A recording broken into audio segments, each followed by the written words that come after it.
সত্যিকার অর্থে আমার অবশ্যই মন কেড়েছে। কারণটা হচ্ছে যখন আমি এই শোটার দু একদিন আগে যখন আমি ড্রেসটা দেখেছিলাম যে আমি অ্যাজ এ শো স্টপার হিসেবে আমি এই কস্টিউমটা পরে হাঁটবো এবং আমার মাপ নিয়ে সুন্দর করে যখন করা হয়েছে তখন আসলে কিন্তু মনে হয়েছে যে আসলে না ভালো কিন্তু অনেক সুন্দর করে কিন্তু জিনিসটা যত্ন নিয়ে করা এবং আমার অবশ্যই বলবো সেটা ফ্যাব্রিক থেকে শুরু করে কমফোর্টের জায়গা থেকে শুরু করে সত্যিকার অর্থে সবই কিন্তু ভালো লেগেছে এবং সবাই অনেক অ্যাপ্রিসিয়েশন জানিয়েছে। সবাই অ্যাপ্রিসিয়েশন জানিয়ে ভালো লাগছে।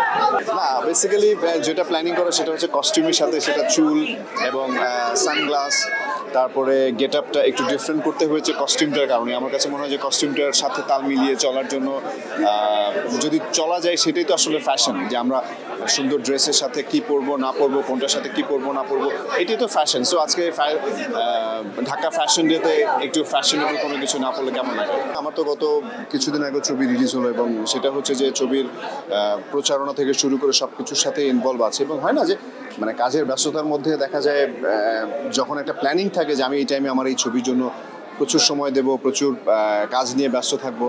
সো সব কিছু নিয়ে তো আসলে থাকতে হয়। সো যেমন আজকে এই যে fashion day Dhaka fashion day করছি, সো এটা নিয়েও আসলে বেশ কিছুদিন ব্যস্ত ছিলাম এবং বেশ কিছুদিন এটা নিয়েও অনেক ব্যস্ত থাকতে হয়েছে। সো আর আমি যেই কাজটা করি সবসময় মনে করি যে যেই কাজটা করবো সেই কাজটা যেন অবশ্যই সেটা প্রপার সময় দিয়ে বুঝে প্ল্যানিং করে কাজটা করতে চাই। না আমার কাছে মনে হয় যে অবশ্যই সেটা শোভনীয় না, বাট আমি আসলে যেহেতু এই যে বললাম ব্যস্ততার কারণে অনেক কিছু হয়, সেই কারণে এই নির্বাচনের দিনে গিয়েছিলাম, ভোট দিয়েছি। ভোট দেওয়ার পরে আসলে পরবর্তীতে যা নিউজ টিউজ সব খবরগুলো আসলে এই সোশ্যাল মিডিয়ার মাধ্যমে পাওয়া।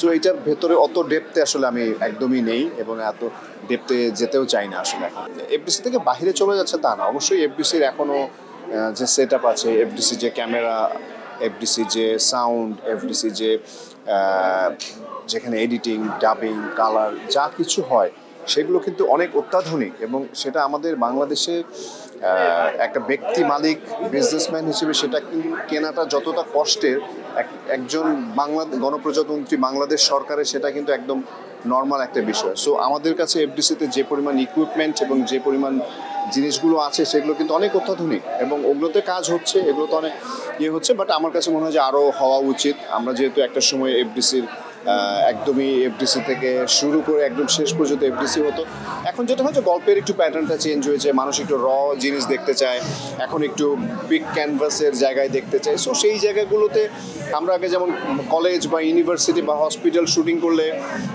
দেখা যেত যে আমরা এফডিসির মধ্যে কোনো জায়গায় করছি, বাট এখন কিন্তু সেই জিনিসগুলো নেই। এখন কিন্তু একদম রিয়েল একটা কলেজে, রিয়েল একটা হসপিটালে, রিয়েল একটা লোকেশনে গিয়ে শ্যুট করি। তাতে কি হয়, দেখতেও বড় লাগে, প্লাস জায়গাটাকে আসলে মোর রিয়েলিস্টিক করার জন্য হেল্প হয় আর কি। আমার কাছে মনে হয় যে এগুলো আপনি দেখেনই না, হ্যাঁ এগুলো দেখেন না এবং আমার কাছে মনে হয় যে আমিও এগুলো একটু কম দেখি।